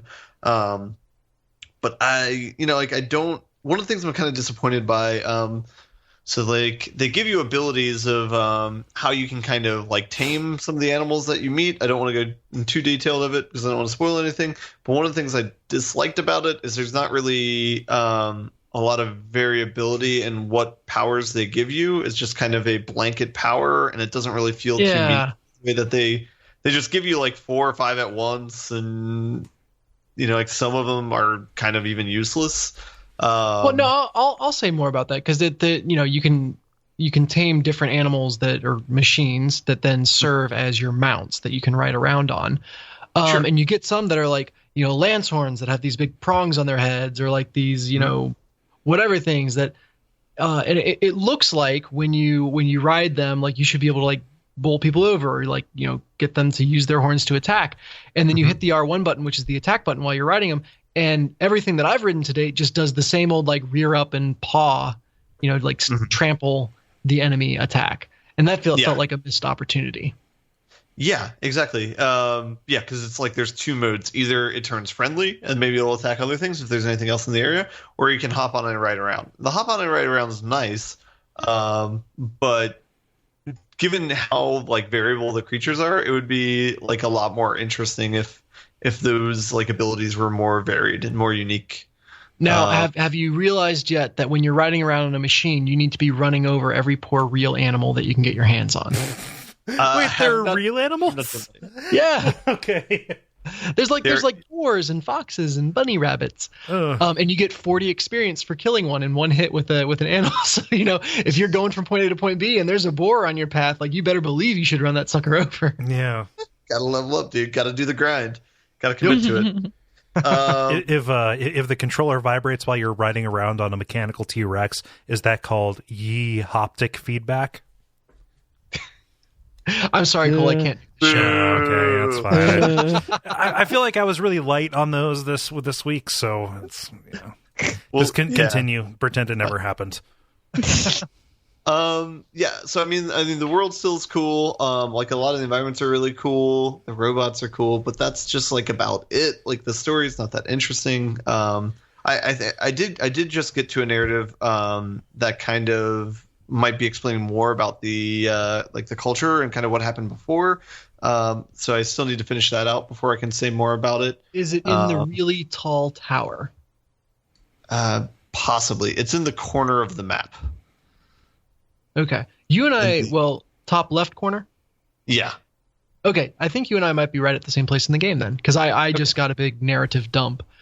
That went into, I said on previous episodes, like I was really impressed and it felt refreshing that they had this crazy interesting world and that wasn't the focus of the story. And then it was like, well, no, let's give you a bunch of narrative information about, and they're still only hinting at it, but like what happened. So if they were going to do it, I think they did it well. I would have rather seen them just not answer those questions. But that's more personal preference than I think objectively good or bad. Sure. Yeah, I mean, I think I'll continue playing it still, just kind of see it through a little bit more. I mean, there's still parts of the world I haven't explored yet. Dennis, I think you're probably at a higher level than I am in terms of, because I think I'm at maybe 18 or 19. Oh yeah, I'm like 25 plus. Okay. And so that's kind of like a problem too, because like there's a couple different areas that I've tried to go to. Like I found, like I think they're pretty good about, they show you where like the second one of those buildings are that you can go in to try and figure out how to use your what's it called? Yeah. So so I found like the secret entrance to that or whatever, but then like the thing in there is like way overpowered for my level, even though I think it's like supposed to be like they claim that building is like an 18 or 19 or something like that, but like I'm way outmatched with that. I tried that a few times and just got nowhere close to defeating that monster. The other thing I was kind of saddened by is like one of the weapons they give you are traps, and I found out that there is a hard limit for how many traps you can put on a map. So I think once you get about to like 9 or 10 or so, they start taking away the original ones that you put down. Did they put them back in your inventory, or are they just gone? I think they're just gone. Because this game has like, I don't know, hundreds of things on screen at once. Like, how can traps be that problematic? Yeah, I know. I was definitely disappointed by it because but at the same time, I was trying to cheese like this giant monster where they show you this giant monster, but you have to trigger it, coming out of its cage or whatever. So I was just setting up all these, tripwires all around to try and use that as a way to kill him since I was outmatched. But anyway, that was kind of disappointing that they took this away. But anyway, I'll probably still grind up and try and beat more of the game and like see more of the world. We'll see if I follow it through to the very, very end. But yeah, still bittersweet, I think.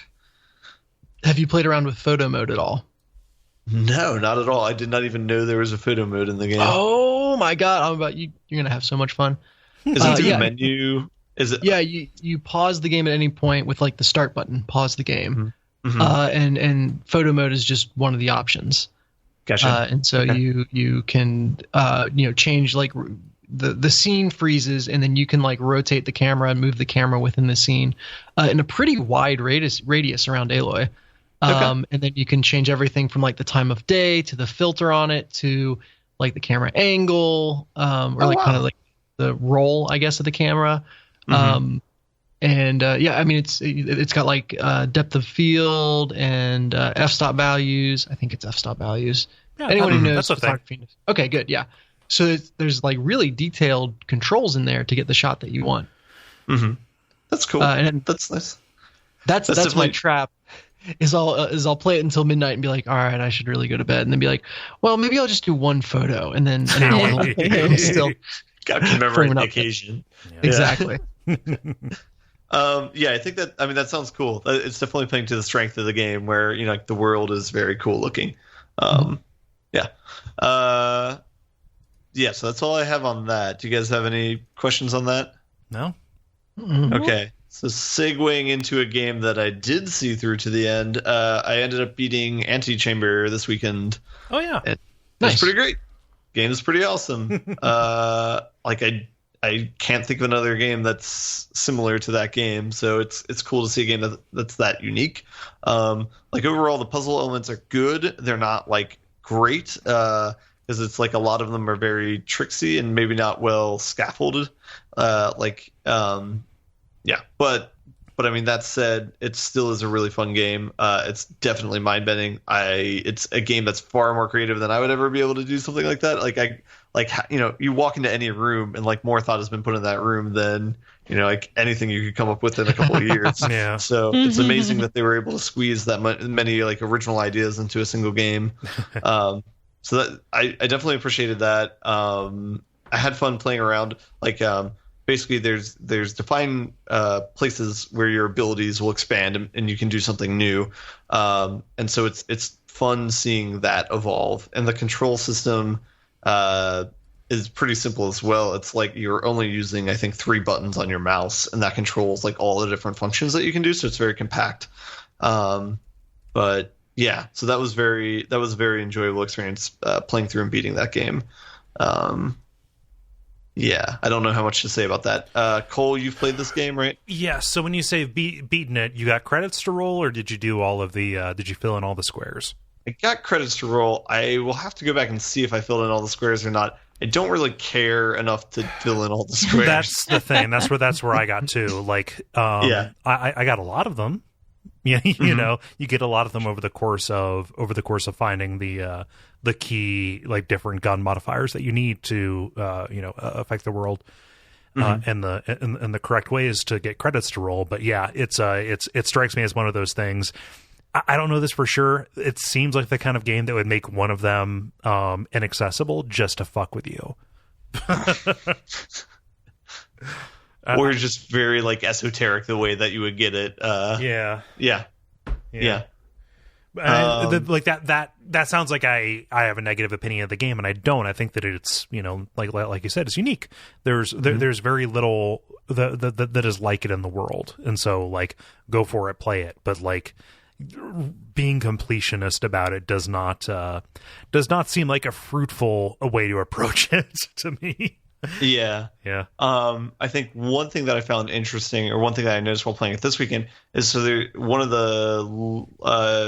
so what you can do is if you shoot cubes, if you mark an area with cubes or whatever, and then you walk around like a hallway, kind of like an impossible hallway where it's like you walk around three corners and you're facing something completely different, or you know what I'm talking. If you have cubes on the wall, you can track when they switch out the areas. Oh yeah, which is something that I hadn't noticed before. So that was interesting to kind of understand how they were programming those types of impossible environments. So that was definitely fun. I definitely really like that game. I don't think it's going to be a game that I remember in like 20 years from now or something, but I definitely think it's it's a solid like golden nugget, you know, like it's definitely a cool bite-sized game. One more thing I got, if you guys are cool with moving on. Yeah, I'm good. Go.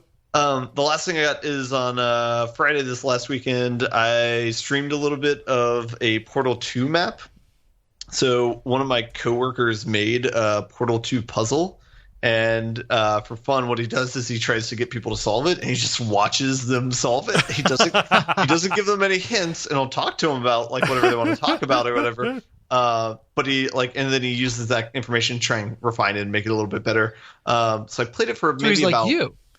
I am very much a guinea pig in this.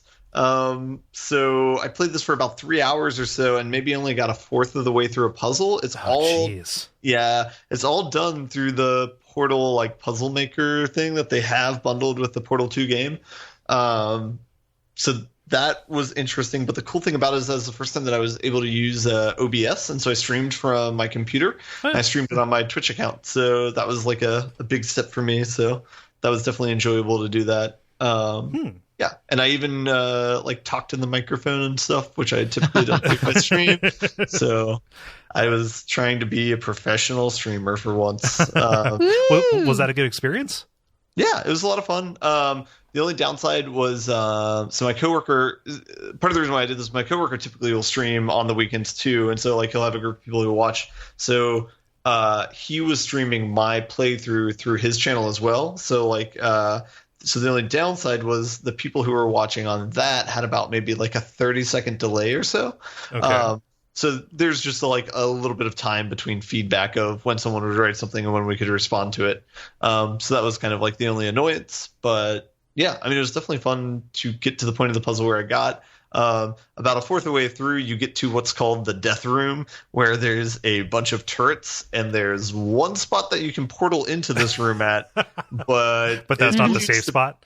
It leads to pretty instant death. Yeah, so there's probably something that I'm missing for how to get through that room. Yeah. But the first fourth of the puzzle was really cool and well designed, and it makes it in such a way that when you solve the first part, it opens the door to get into the second part, but it's reliant on you having two portals open. So as soon as you start shooting portals in the next room, it will automatically close behind you, and it like automatically barricades you into the next part, and you have to keep going forward. So a lot of cool design choices in the game. So I've been impressed by that part of it.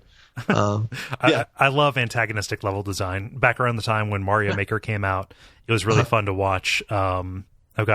Griffin McElroy and what's his name from Giant Bomb, Dan Reichert, I believe.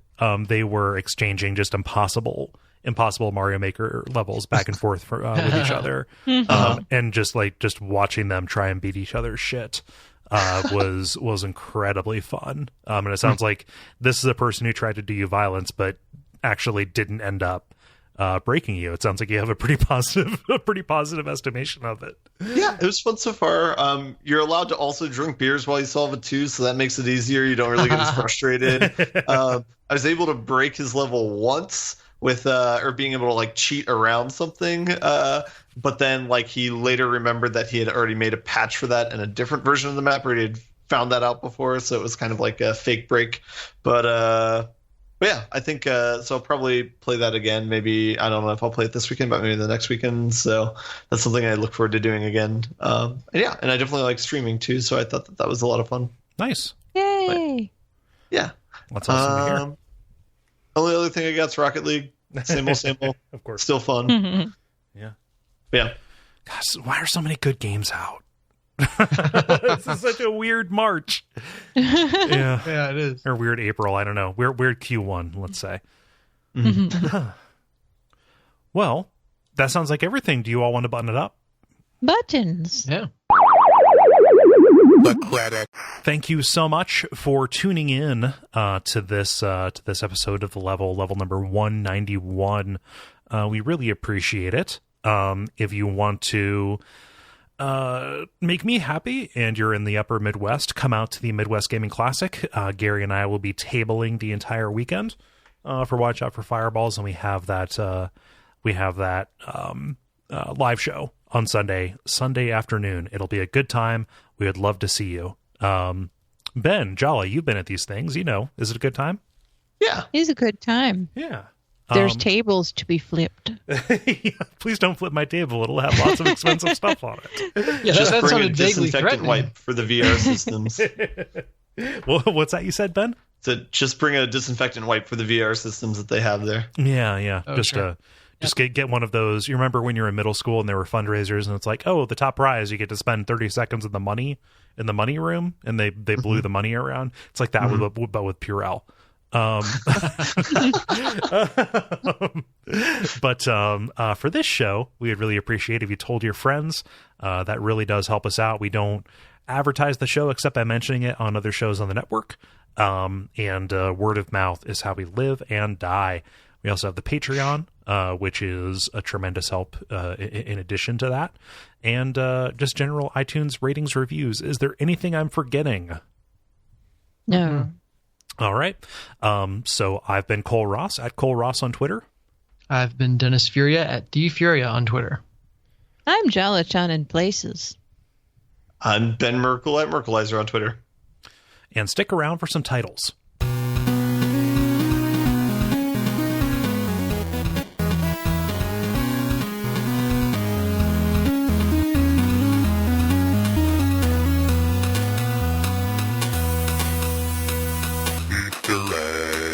Yes, indeed.